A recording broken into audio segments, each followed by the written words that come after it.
inflation management has helped keep inflation within the policy band. Now, the global context, Honorable Speaker, sir. Geopolitically, global affairs are becoming more complex and challenging with wars and conflicts.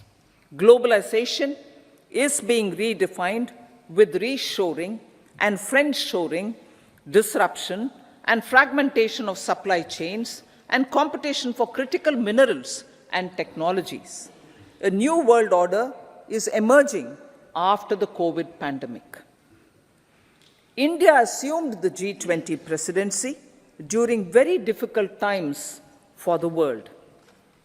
The global economy was going through high inflation, high interest rates, low growth, very high public debt, low trade growth, and climate changes. The pandemic has led to a crisis of food, fertilizer, fuel, and finances for the world, while India successfully navigated its way. The country showed the way forward and built consensus on solutions for those global problems. The recently announced India-Middle East-Europe economic corridor is a strategic and economic game changer for India and others.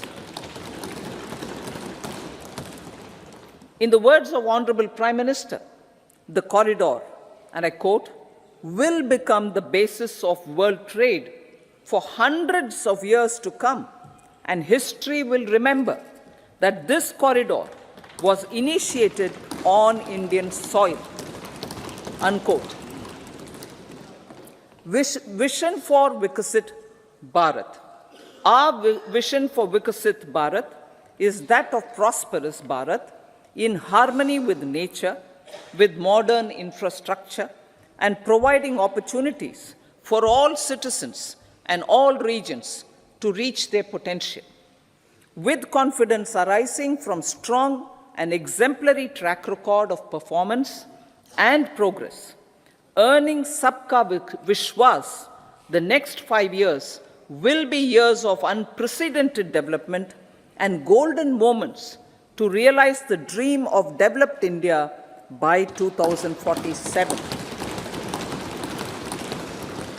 The trinity of demography, democracy, and diversity backed by Sabka Prayas has the potential to fulfill aspirations of every Indian.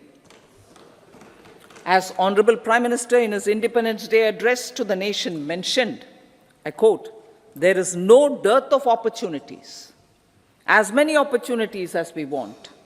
The country is capable of creating more opportunities. Sky is the limit, unquote. Strategy for Amrit Kal.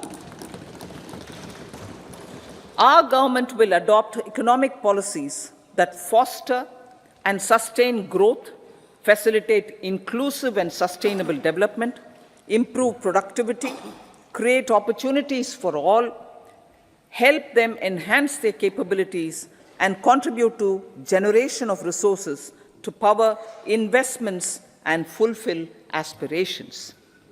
Guided by the principle, reform, perform, and transform, the government will take up next generation reforms and build consensus with the states and stakeholders for effective implementation. It is an important policy priority for our government to ensure timely and adequate finances, relevant technologies, and appropriate training for the micro, small, and medium enterprises, MSMEs, to grow and also compete globally. Orienting the regulatory environment to facilitate their growth will be an important element of this policy mix.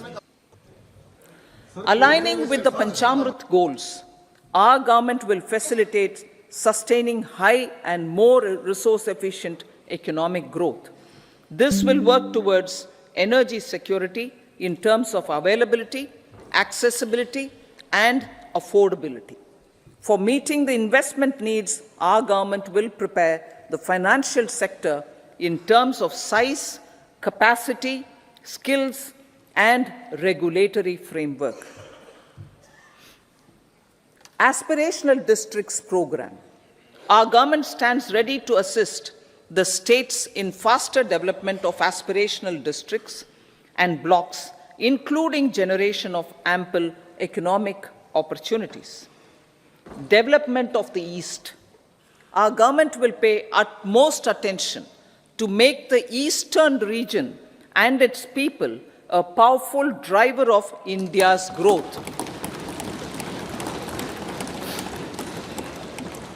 PM Awas Yojana Grameen.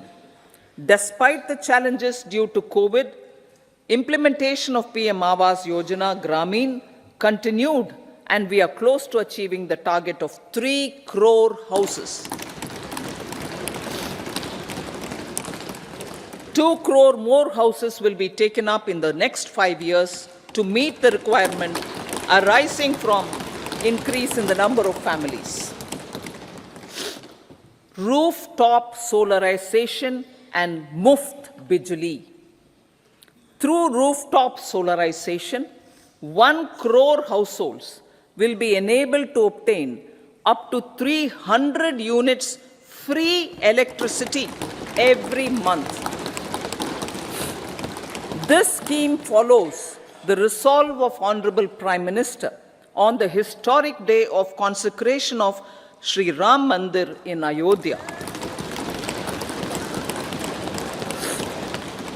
Following benefits are expected. Savings up to 15 to 18,000 rupees annually for households from free solar electricity and selling the surplus to the distribution companies.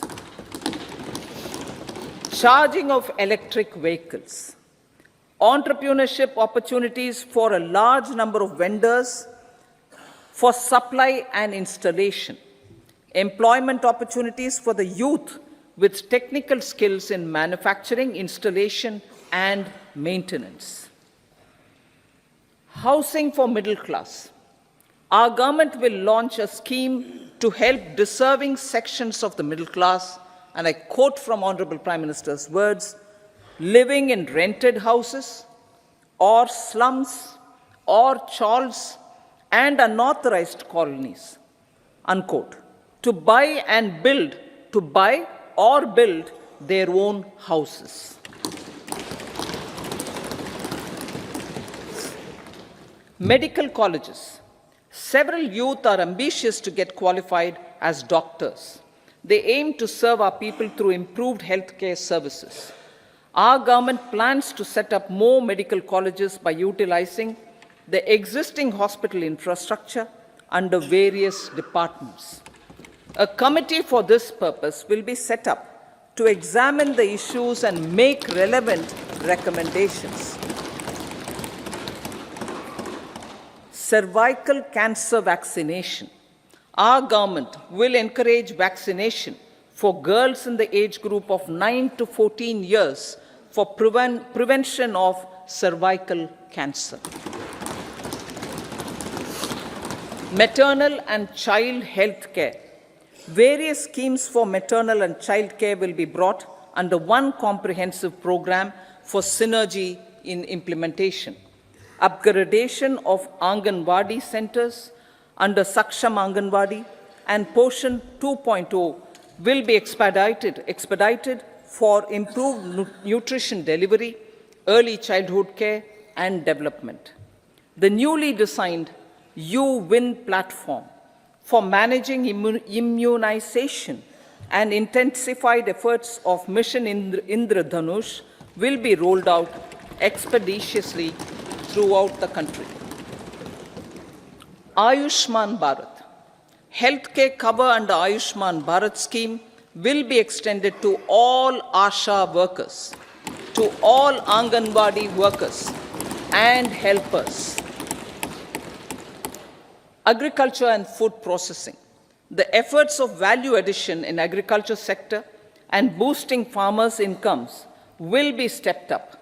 Pradhan Mantri Kisan Sampada Yojana has benefited 38 lakh farmers and generated 10 lakh employment. Pradhan Mantri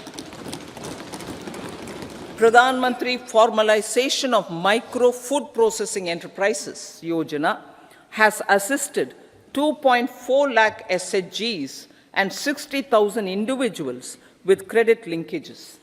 Other schemes are complementing the efforts for reducing post-harvest losses and improving productivity and incomes.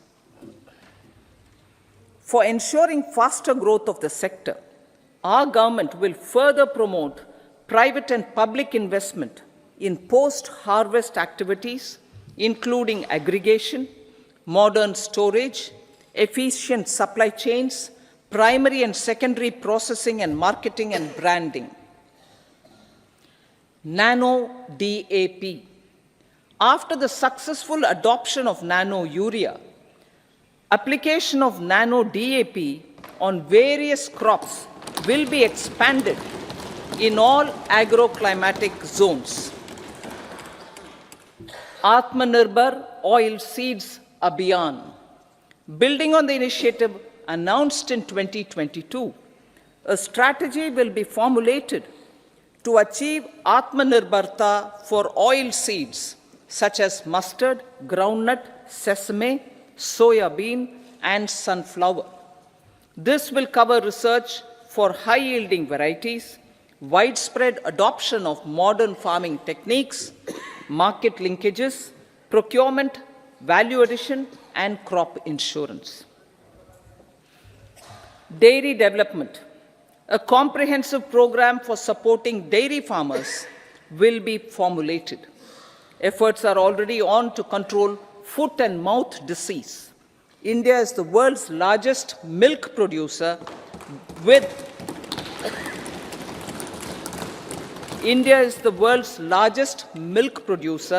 but with low productivity of milch animals. The program will be built on the success of existing schemes such as Rashtriya Gokul Mission, National Livestock Mission, and infrastructure development funds for dairy processing and animal husbandry. Matsya Sampada. It was our government which set up a separate department for fisheries, realizing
This will help in generating employment also. Promoting investments. The FDI inflow during 2014 to 23 was 596 billion US dollars, marking a golden era. That is twice the inflow during 2005 to 14. For encouraging sustained foreign investment, we are negotiating bilateral investment treaties with our foreign partners in the spirit of First Develop India. FDI is First Develop India. Reforms in the states for Vikasit Bharat. Many growth and development enabling reforms are needed in the states for realizing the vision of Vikasit Bharat. A provision of 75,000 crore rupees as 50-year interest-free loan is proposed this year to support those milestone-linked reforms by the state governments. Societal changes. The government will form a high-powered committee for an extensive consideration of the challenges arising from fast population growth and demographic changes. The committee will be mandated to make recommendations for addressing these challenges comprehensively in relation to the goal of Vikasit Bharat. Amrit Kal as Kartavya Kal. Our government stands committed to strengthening and expanding the economy with high growth and to create conditions for people to realize their aspirations. Honorable Prime Minister, in his Independence Day address to the nation in the 75th year of our Republic, said, and I quote, "We commit ourselves to national development with new inspirations, new consciousness, new resolutions as the country opens up immense possibilities and opportunities. It is our Kartavya Kal." Unquote. Every challenge of the pre-2014 era was overcome through our economic management and our governance. These have placed the country on a resolute path of sustained high growth. This has been possible through right policies, true intentions, and appropriate decisions. In the full budget in July, Honorable Speaker, our government will present a detailed roadmap for our pursuit of Vikasit Bharat.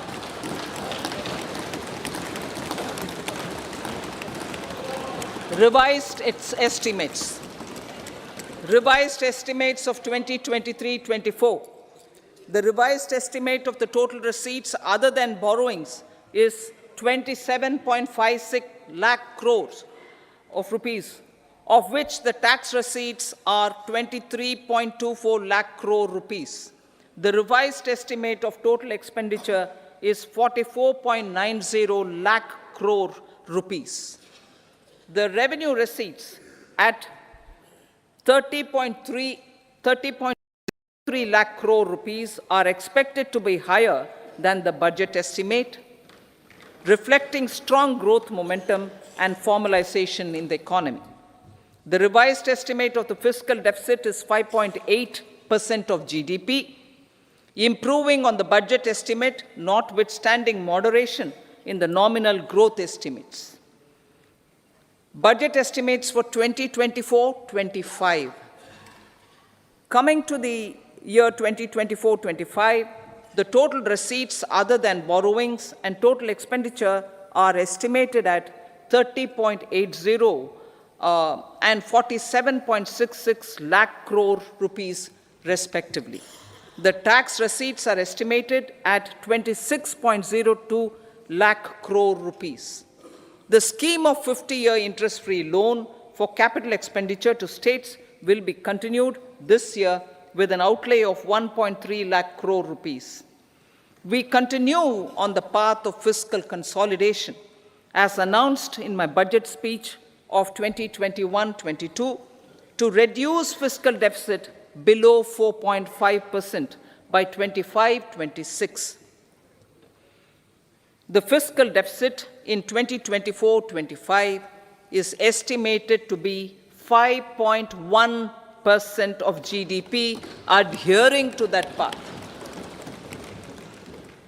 So the gross and net market borrowings through dated securities during 24-25 are estimated at 14.13 lakh crore rupees and 11.75 lakh crore respectively. Both will be less than that in 23-24. Now that the private investments are happening at scale, the lower borrowings by the central government will facilitate larger availability of credit for the private sector. Vote on account. I'll be seeking vote on account approval of the Parliament through the appropriation bill for a part of the financial year 2024-25. I will now move to Part B. Honorable Speaker, sir, over the last 10 years, the direct tax collections have more than trebled and the return filers swelled 2.4 times. I would like to assure the taxpayers that their contributions have been used wisely for the development of the country and welfare of its people. I appreciate the taxpayers for their continued support. The government has reduced and rationalized tax rates. Under the new tax scheme, there is now no tax liability for taxpayers with income up to 7 lakh rupees, up from 2.2 lakh rupees in the financial year 2013-14. The threshold for presumptive taxation for retail businesses was increased from 2 crores to 3 crores. Similarly, the threshold for professionals eligible for presumptive taxation was increased from 50 lakh rupees to 75 lakh rupees. Also, corporate tax rate was decreased from 30% to 22% for existing domestic companies and to 15% for certain new manufacturing companies.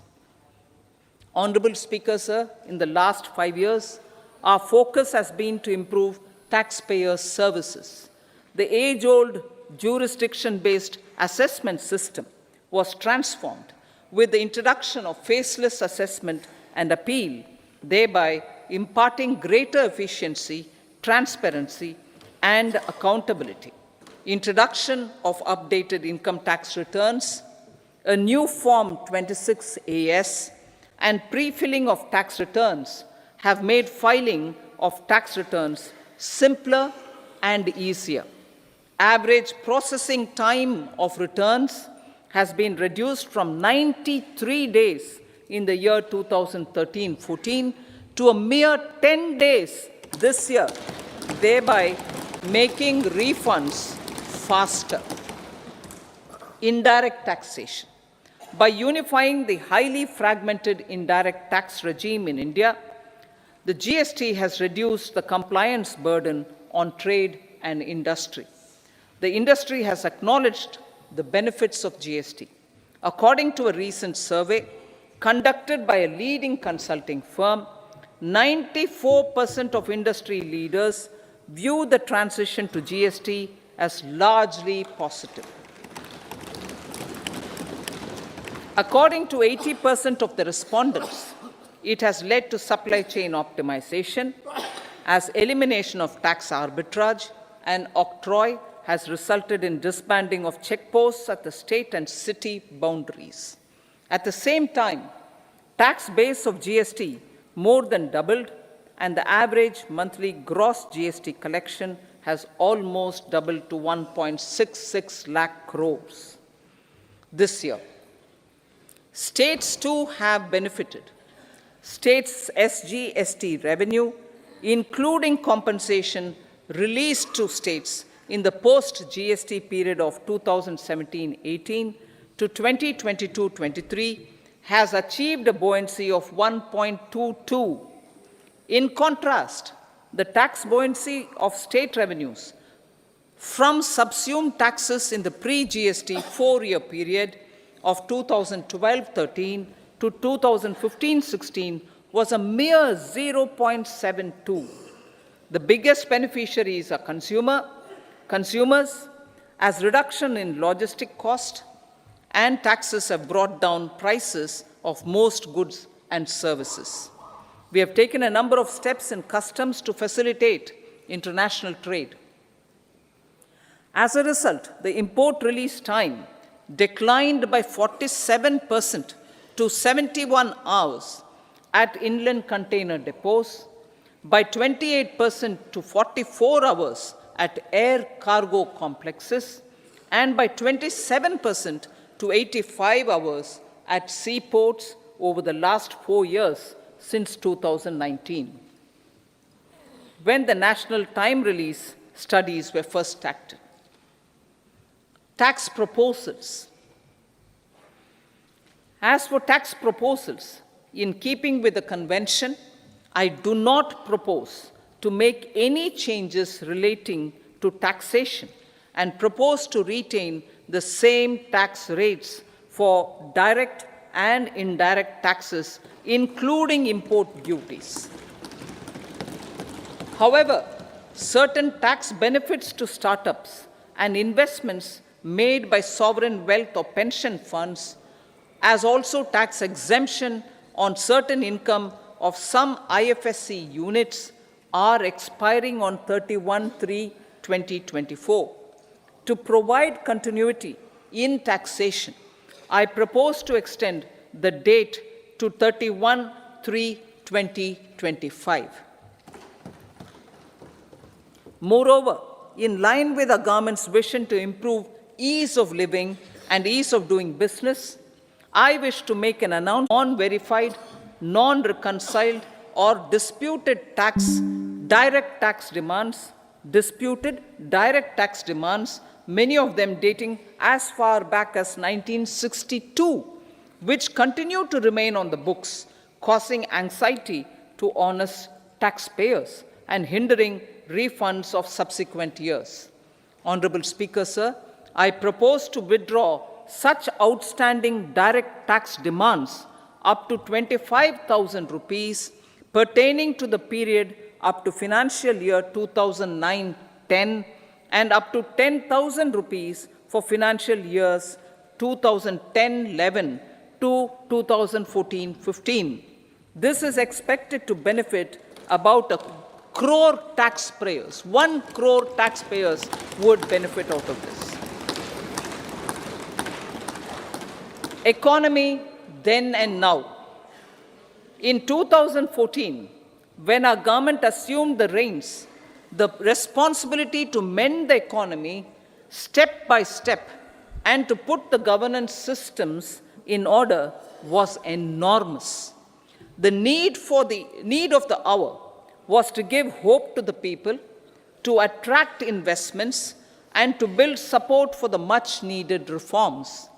The government did that successfully, following a strong belief of nation first. The crisis of those years has been overcome, and the economy has been put firmly on a high, sustainable growth path with all-round development. It is now appropriate to look at where we were then.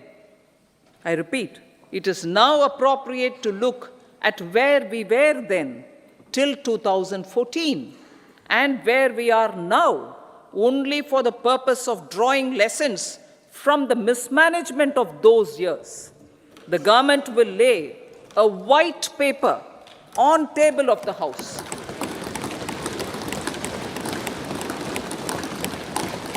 The exemplary track record of governance, development, and performance, effective delivery, and Jan Kalyan has given the government trust, confidence, and blessings of the people to realize whatever it takes, the goal of Vikasit Bharat, with good intentions, true dedication, and hard work in the coming years and decades.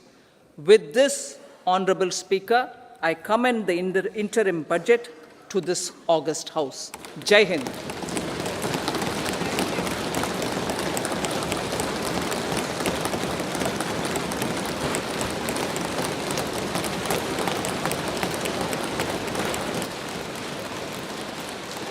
Item number 2 Shrimati Nirmala Sitharaman जी।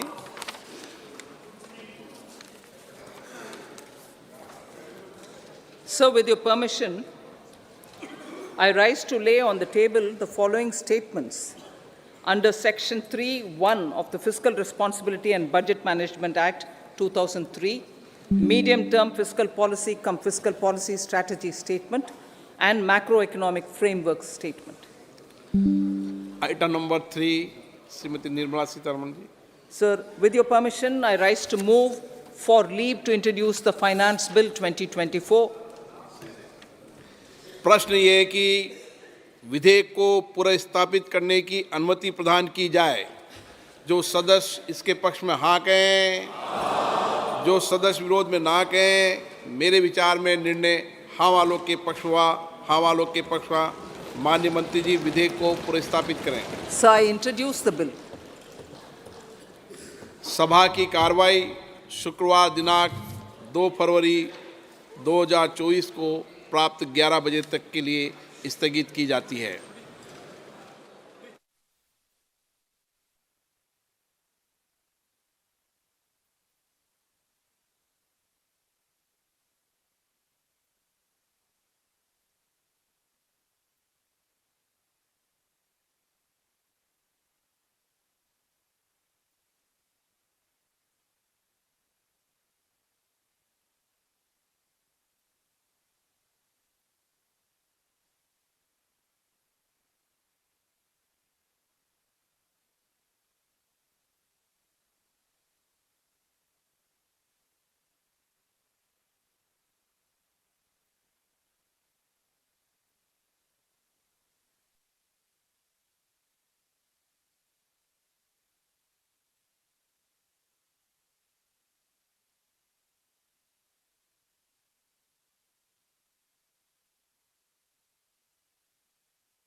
ਵਾਲੀਏ ਤੂੰ ਚਾਹਨਾ ਨਹੀਂ ਪਰ ਖਾਸ ਥੋੜਾ ਉਹ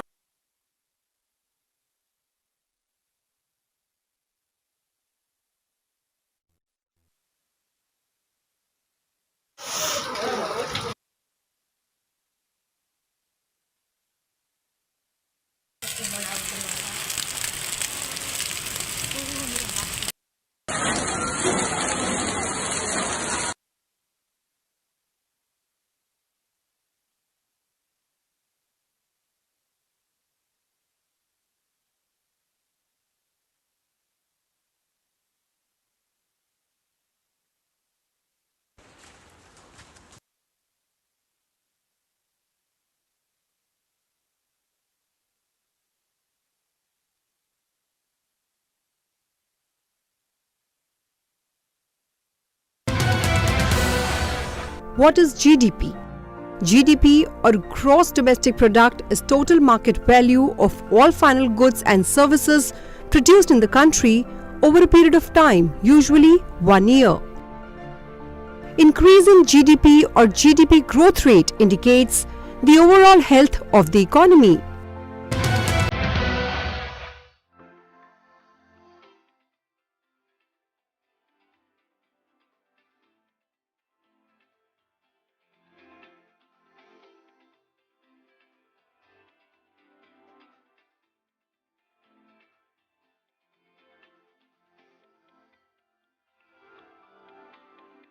कि 21वीं सदी का भारत इंफ्रास्ट्रक्चर प्रोजेक्ट में कोऑर्डिनेशन में कमी की वजह से ना पैसे का नुकसान उठाए और ना ही समय गंवाए।